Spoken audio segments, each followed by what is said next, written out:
At the dawn of the Lycan beast race, Leonis stood alone. She oversaw both carnivores and herbivores, and for a time there was peace. But the Lycan beast population grew too rapidly, and before too long, Leonis began to worry that she wouldn't be able to handle the responsibility. So, she called upon her younger siblings.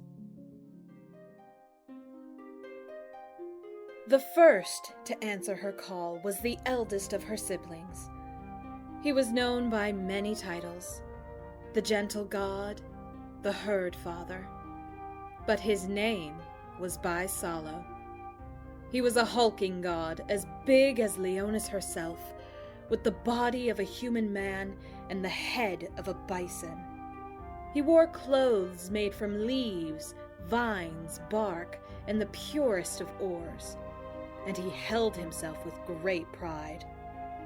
Balo was quick to aid his older sister. His gentle nature and teachings resonated with the herbivores, and he quickly became their patron god. They brought him bushels of flower bouquets, and the god was most pleased with the allium flowers. So pleased, in fact, that he declared it his own personal symbol. Just as Leonis was represented by the white butterfly, followers of Balo would show their devotion by displaying yellow flags with a single blue allium flower. These were to symbolize Balo's lessons on the unity of a herd and a cautious mind. But, while these traits were valued by the herbivores, the carnivores desired a different type of deity. A deity like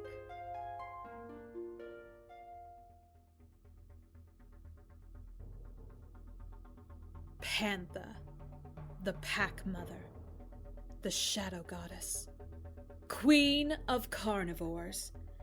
She descended upon the earth like a storm, and the carnivores rallied under her banner.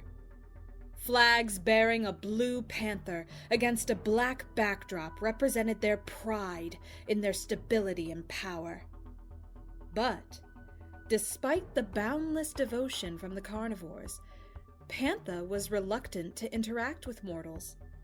She did not visit Lycan beasts in their dreams, but many have claimed to have seen the elusive goddess on nights with a new moon. The descriptions are always the same, telling of a goddess not quite as impressive as Leonis or Balo in terms of stature, but still tall enough to glare at you over the trees. And while her body from the waist up was that of a human woman, from the waist down, she was a beast. Legs and tail of a panther, claws of an eagle, eyes of a crocodile, and the fangs of a Komodo dragon. There is no record of her wearing anything that could resemble clothes, but every sighting tells of hair so long and shaggy that it covers her torso like a pelt. These sightings are extremely rare, however, so there is still much mystery surrounding Pantha. Though we do know that her reluctance to interact with mortals stems from her disgust of them. Unlike her older siblings, Pantha could not understand the fascination with Lycan beasts. And though she felt like she was above them, she did enjoy the power she gained through their worship of her. And she would never dare speak out against her sister. And so, she resigned herself to ruling over the carnivores from the shadows.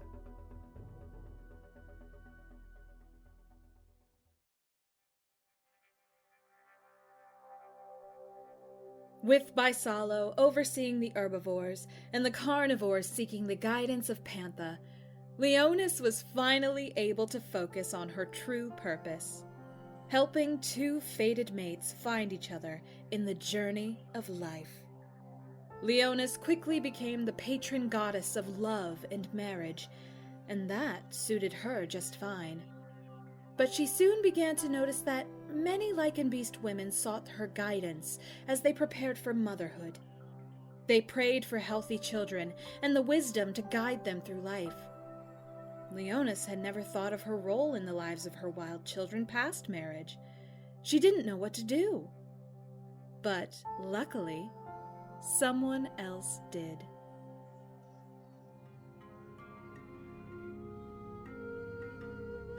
They called her Sweet Sister, for her tone was as soft as the fur of a kitten, and everywhere she walked, flowers bloomed.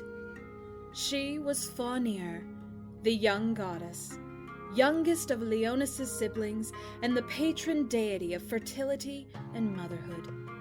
Hundreds of thousands of expectant Lycanbeast mothers could recall visions of a giant woman with the ears of a deer, eyes of a rabbit, and the tail of an otter.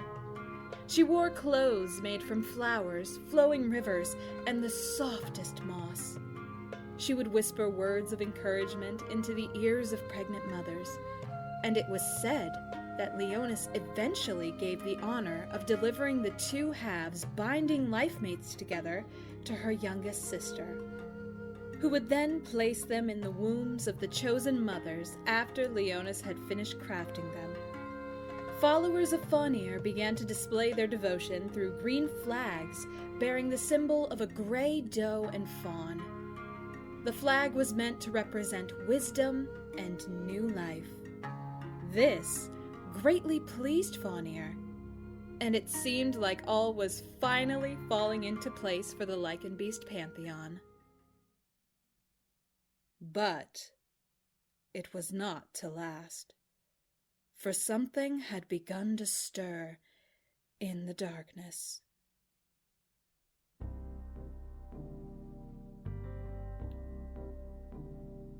Tigran, the last of Leonis' siblings. When Leonis called upon her brother and sisters for aid, she had not extended an invite to him. Tigran was impulsive, vain, selfish, and cruel. All he cared about was his own entertainment and glory. Leonis feared that by granting him a place among her pantheon, he would plunge the Lycanbeast race into chaos, undoing all the work she and her other siblings had done. She also feared that his appearance would frighten the mortals, for Tigran was the most beast-like out of all of his siblings. His entire body hunched over, causing him to walk on all fours like a gorilla. His skin was covered, head to toe, in thick, striped fur, and his canine face was covered in scars. He had long ears like a rabbit, the tail of a deer, spindly limbs, a forked tongue, and a dark mane that ran up his spine to the back of his head. And so, Leonis denied him godhood. And that infuriated Tigran. He could not understand why his brother and sisters were blessed with the title of gods, while he was left behind to search for scraps in the darkness. What made Leonis and the others so special? And why did they feel like they had the right to deny him something that they had simply taken for themselves? In Tigran's mind, they were the selfish ones. How dare they deny him the same luxuries they themselves basked in? Was he too not entitled to the same devotion from the Lycanbeasts that they received? All right, sister. You want chaos.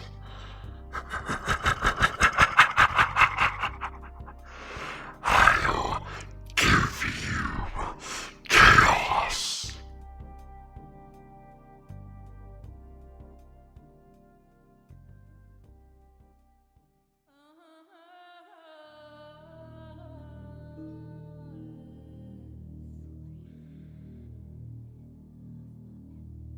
Tigran was so insulted that he came up with a plan.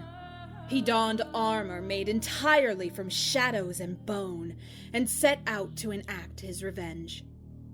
That night, when the full moon had reached its peak, Tigran put his plan into action. He infused the moon with 2 drops of his own blood, and in doing so created the first harvest moon. The chaotic energy it gave off caused all Lycan beasts to give in to their primal sides. The waves of bloodshed and terror that swept through the night began to drive wedges not just between man and beast, but also between carnivores and herbivores. The pantheon was beside themselves. They could not understand why their perfect Lycan beast race suddenly turned into wild beasts the moment the moon rose.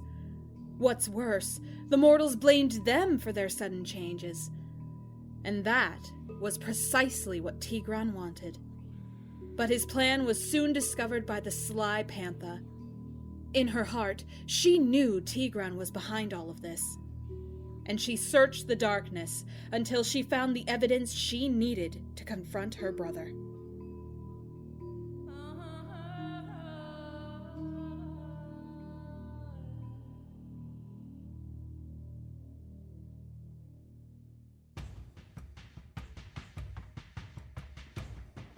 She was furious.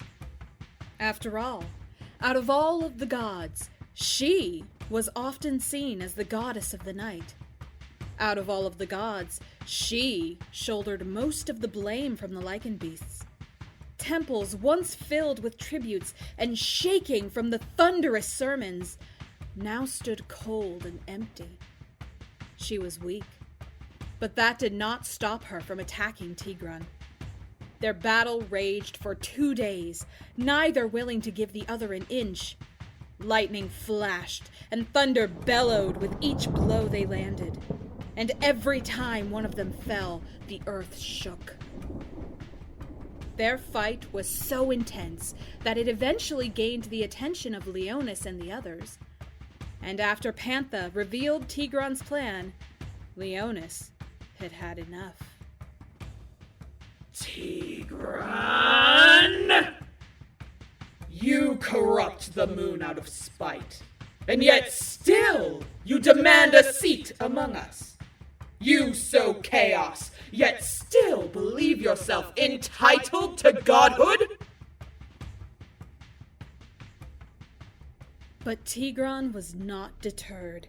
He pointed out the hypocrisy of Leonis, who had claimed godhood for herself, and how unfair it was for her to deny him something she was all too willing to give to their siblings.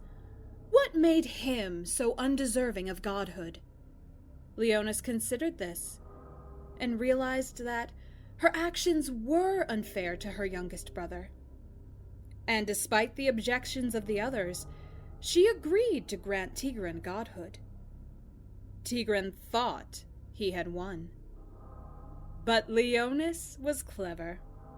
She granted her brother his wish and made him the god of instinct and the moon. But in doing so, she severely limited his power. Tigron was infuriated to discover that Leonis used her own aura to seal his chaotic energy away, deep within the moon's core. Her power engulfed his own, but she still couldn't hold back the chaos forever. Once a month, Leonis was forced to sleep for 3 days and nights to regain the strength needed to keep Tigron in line. During that time, he took full advantage of his freedom. And so, the monthly harvest moons came to be. But then something happened. Something that not even Leonis expected. Despite his godhood being used as a punishment, Lycan beasts who claimed to have seen the deity during harvest moons began to worship and revere Tigron just as much as the others. They called him the Dark One, the Red God, the Moon King. His path to godhood was used as a lesson for Lycan beast youths, warning them of the consequences for being selfish, and his name was invoked as a curse upon others. Finally, a flag was created in Tigron's honor. The grinning fangs against the red moon were used to represent passion and isolation.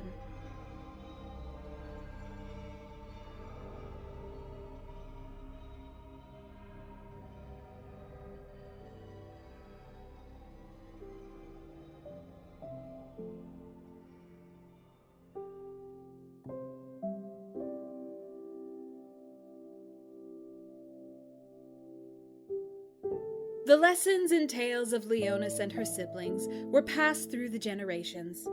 Today, it is quite common to find flags or an offering table in Lycanbeast homes. All of the gods are respected and worshipped, and to this day, they oversee and guide the Lycanbeast race. What started as a single goddess had grown into a powerful pantheon of wisdom and protection.